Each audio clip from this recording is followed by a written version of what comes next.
Namaskar friends. Today we will be discussing the last three shlokas from chapter 4 and try to link it to the concepts we have developed in the English Gita session 1. So try to watch session 1 before you come to watch this session 2. The shlokas are 440, 441 and 442. 440 says, Agyascha ashadhanascha sanshayatma vinashyati nayam loko asti na paro na sukham sanshayatmana. Agyash, the person who is agyani or lack of knowledge, ignorant, all the tamasic obsessions, compulsions, indulgences, addictions, those are tamasic agyan. Agyascha ashadhanash, the person who is devoid of faith. Shraddha, Sankalp and Shraddha, they are the highest versions of buddhi that lead you towards the ascent of the soul. So the person who is lacking the Shraddha or the devotional surrender to God will also have issues, and the person who doesn't have Gyan, which is lack of intention, Sankalp, will also have problems. So lack of Sankalp, lack of Shraddha, all these are modulations of doubt.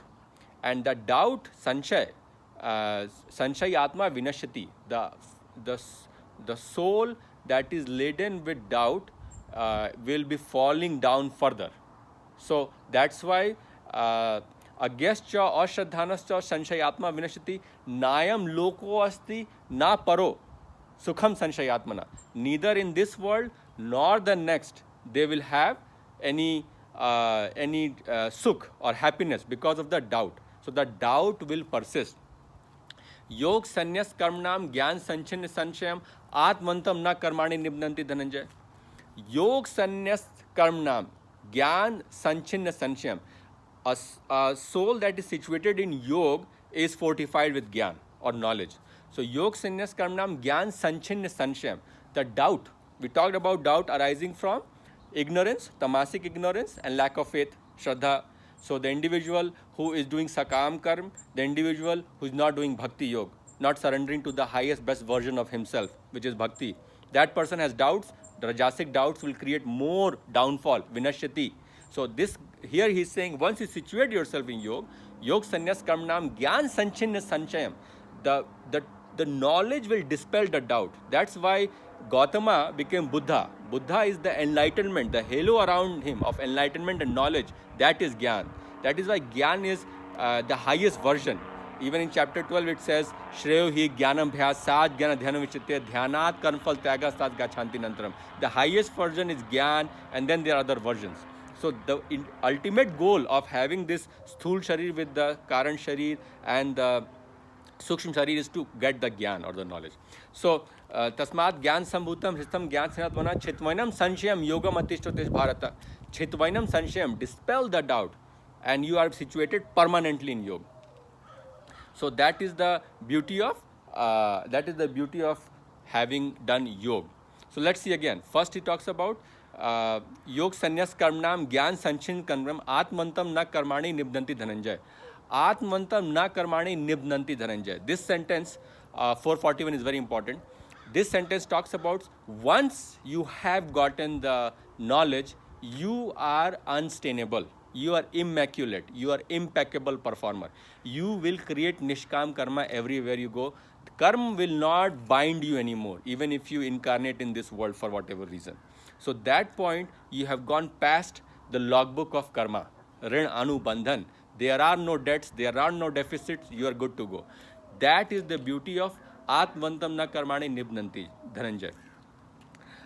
So remember, this sentence is very similar to the 272.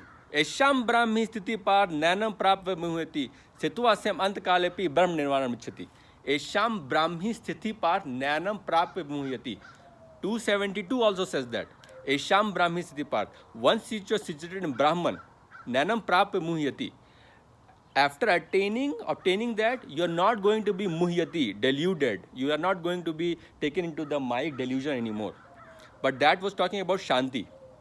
Esham brahmi sthiti par nanam prapva muhyati situasam antkalepi brahm nirvanam ichhati. Even if you attain this state of peace, because there it was talking about Shanti.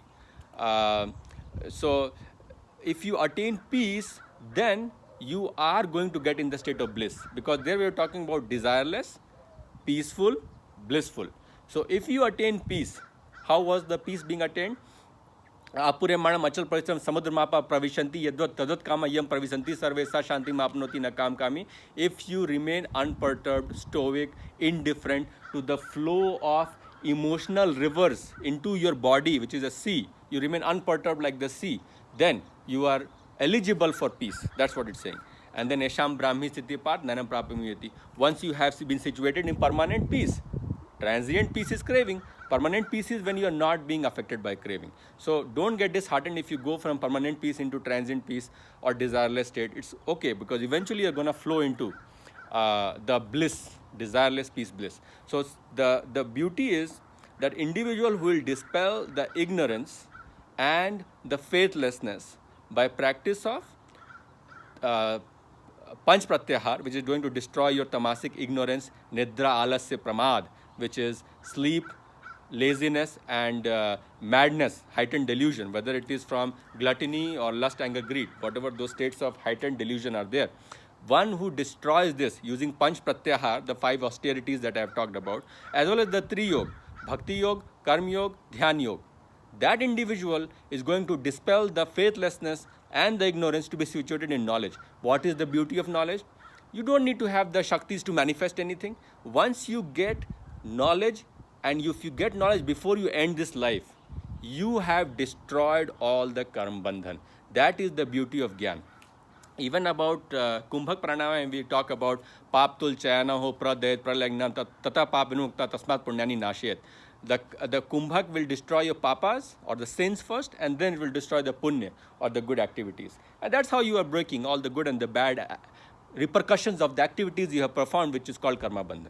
So to sum it up, ignorance and doubt, those are creating ignorance and faithlessness.